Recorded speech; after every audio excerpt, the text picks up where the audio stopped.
umabot po sa inyong lahat.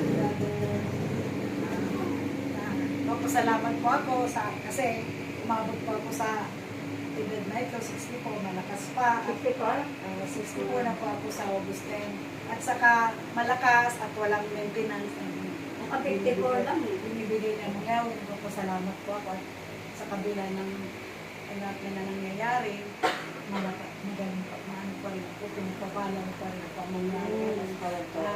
Binibigyan pa ako ng kalakasan, kagalingan, at saka higit sa lahat, kay hiniling ko naman po sa iyo para maalagaan ko pang aking mga apo, para maiakay ko siya dahil naghahanap na tayo ng mga tupa. Unang-una, syempre, yung apo, yung ano, kaso. Asapo na lang muna kasi yung mga anak, busy-busy pa. Katulad ngayon, niyaya ko si Sherry na pumunta. Nanalangin ko rin na sana ito. Bigla naman nagsabi, ma, hindi na po ako makakapunta kasi umuulan at marami daw activities ginagawa basta may pasok ko bukas na exam. Sabi ko, okay, next time. May next time pa. Parang talagang inaano ko yan na maano ko dito ang anak ko. Pero anyway, sabi ko, kahit hindi naman ang mga anak ko, apo na lang, sa apo na lang. Basta, anak ko na binibigay ka pa. Walang pag-asa. hindi kasi brother, di ba nag-aalaga? Di ba, nag-aalaga ko ng apo. Di, inaalam ko sa apo ko yung ano. Para makapakage yan. Kung nagtagumpay ka kay Mickey, tatagumpay ka din. Basta kinakantahan ko siya kung anong kanta natin dito, kinakantahan ko yun. Ang habla ng kanta. Yes, oo, lagi talaga. Kahit na, minsan naubusan ako na, Dapat papapagpapag. doon na tayo magtayo ng prayer meeting na bahay nila. Kaya nga. Dalhin Kaya mo to. nga, yun lang. Yung mabalay kong isa, niyayaya ko. Oo. Sa ano niyayaya ko na. Kasi Kaya ito. masusunod, doon na tayo sa kanya. Oo. Punta tayo doon. May yung balahay mo dati. Kahit walang pagkain, pumunta tayo. Hindi naman.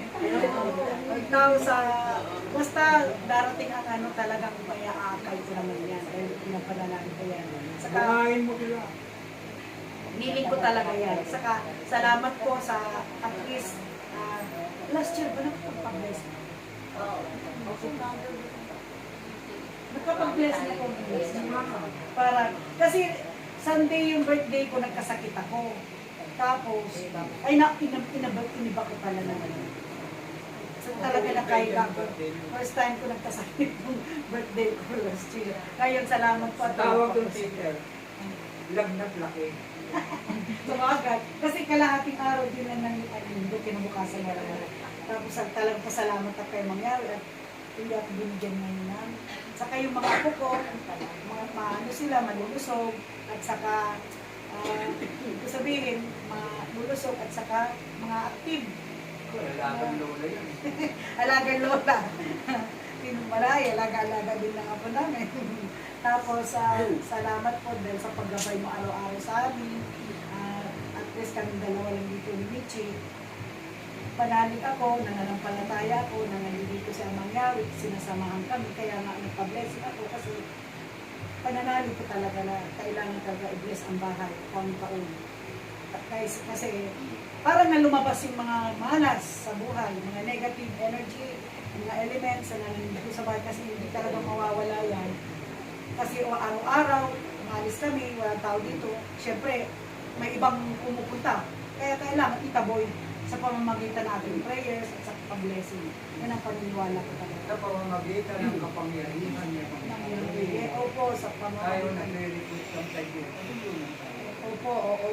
Basta talaga salamat po kaya mangyari. At saka sa ating lahat, kapatiran, sa second family, second spirit, maraming salamat po. At saka sa mga pagkain na binibigay sa atin ng Panginoon, ng mangyari, yung sa mga customer na binibigay sa akin na bagamat matumal talaga, mahina talaga, at least binibigyan talaga po ng mangyari ng 3, 4 na magaling magbayad.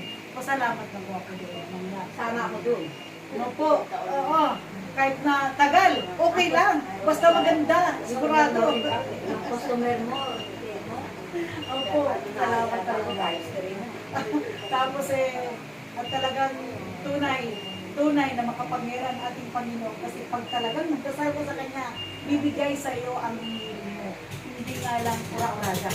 Kasi may may mga panahon yan. At saka siguro, hindi agad binibigay kasi sa hindi pa ano, saka may pang sabihin siya. Kaya gumagawa tayo ng parang para matugunan yun. Pero salamat pa rin sa kagalingan. Binabalik pa mo yan.